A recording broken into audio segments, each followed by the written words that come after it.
So after 1 year, Coach Walker reaches level 8 as the offensive coordinator. He did get a 4-year extension offer. He won't be taking it though. He's going to stick to his original 3-year contract. Onto the records. Enrique Williams broke it first, then Montavious Williams broke his own teammate's record with 9. Jay Jones had a good season, 956 yards. Ross Metheny, 19 touchdowns in a season. The school doesn't have great records, but at least Coach Walker did get his players to break a few, and Brian Lavender, 850 yards. Joey Jones was the coach for South Alabama. He took a better offer at Utah, and who took his place? The defensive coordinator, Kevin Sher, 5-year contract. And who took his place? Barry Odom, 3-year contract, coming in from Memphis from a 3-9 record. He was fired there. It'll be interesting to see how he performs after all the defensive players that are leaving due to graduation. And here's the list of all the players leaving. 3 receivers, 2 quarterbacks, just a bunch of defensive players, 4 cornerbacks, and 4 linebackers are gone. And unfortunately, no one got drafted. It's unfortunate, but it is what it is. And the transfer requests are very, very interesting, but they won't be playing this season. Due to the rules, they have to sit out at least 1 year before getting any playing time in. When it comes to recruiting, South Alabama didn't do so great, ranked 99th overall in recruiting and only signing 16 players. The 2 teams that played in the national championship are the best teams when it comes to recruiting. Oklahoma and Alabama, number 1 and number 2, and UCLA rounds out the top 10. South Alabama's strength of schedule is a C-. They start with a tough opponent, number 3 ranked Georgia, and they have UAB and UConn and Mississippi State as non-conference opponents. Mississippi State and Georgia, 2 SEC opponents. It's going to be tough for South Alabama to get through the schedule in the beginning. And now the starting lineup: center Joseph Scalfo starting at center, James Elliott left guard, Sean Arts at right guard. Left tackle is Chris May, and right tackle is Melvin Meggs.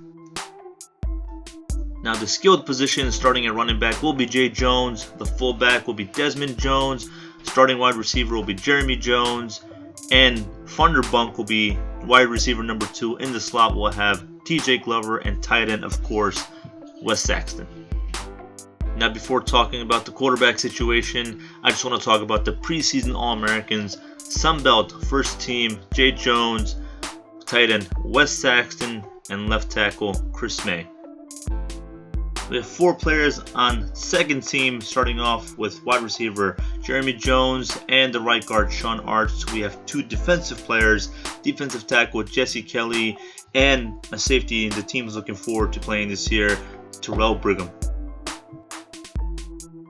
The preseason polls are in. Who else but the national champs? Alabama is ranked number 1. South Alabama is ranked 57th, and a little sneak peek into the Heisman race. Leading it off is Johnny Manziel, followed by Georgia's Todd Gurley.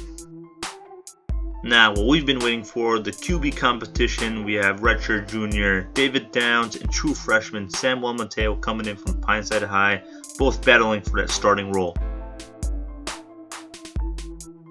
Former defensive coordinator for the Jaguars, now the head coach, has given full control of the offense to Coach Noah Walker.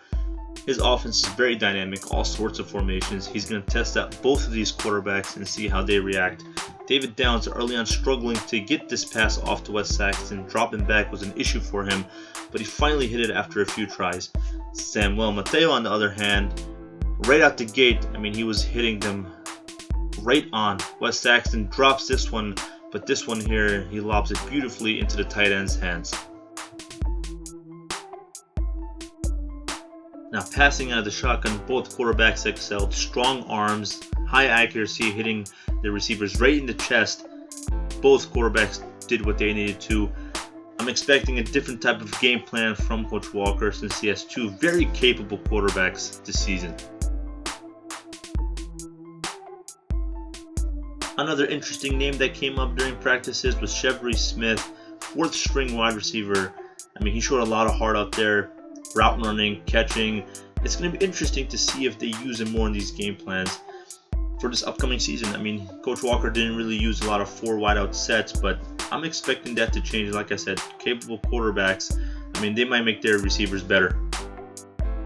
And back to dropping back, you can see here David Downs struggling to get the ball into the receiver's hands. the accuracy isn't there. He knows he has arm strength, just has to work on the accuracy. Samuel Mateo hit this no problem right into Jeremy Jones' hands, just shoots it in there like a rocket. This one, Jeremy Jones doesn't quite hang on to it, but the accuracy, like I said, is there. You're probably wondering what happened to Bridge, the backup quarterback from Athene last year. He has moved on. He was a redshirt junior. He graduated, and he is done with this team. On the option, both quarterbacks pretty much excel. David Downs is more of a power runner, and Samuel Mateo, of course, has more speed, but both quarterbacks ran the option to perfection during practices. As we watch the option plays, just want to talk about a controversial issue real quick. Wide receiver number 2 is Funderburk, considering the season he had last year. So many drops. Coach Walker is giving him a chance to redeem himself. You can see the difference in speed between Mateo and Downs. He just has the jets. He's going to be a dangerous dual threat quarterback if he wins the starting position. Lastly, I want to talk about the deep pass. David Downs was struggling surprisingly. He has the arm strength, but he couldn't time it right. He couldn't get the ball where his receiver could get it. It took him way too many tries. He finally does hit Jeremy Jones on this one. And Samuel Mateo, the accuracy is clearly there. I mean, the arm strength, everything. He timed it perfectly. This one to Jeremy Jones, and then this one to Funderburk. It doesn't get completed, but he does get it where it needs to be, and this one is why Coach Walker's giving Funderburk a chance. Both quarterbacks performed spectacularly. They did what they needed to, and both showed a lot of promise. Very capable passers, but one has more experience than the other, even though Samuel Mateo seems to have more talent and is coming off 2 major injuries. But the decision is in, and let's see what Coach Walker wants to do. So starting quarterback for this team will be David Downs, 78 overall, and the backup will be Samuel Mateo, 79 overall. Slightly better, but what concerns Coach Walker is his experience and coming off of 2 major injuries. But he has made it clear to both quarterbacks that they will be tested throughout the entire season.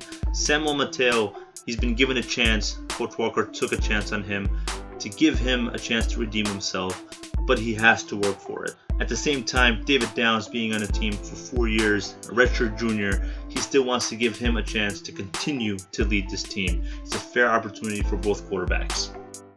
So that's all we have for right now for the off season. It should be an exciting season. Coach Walker is looking forward to it. Who knows what this season holds for these 2 quarterbacks and this team.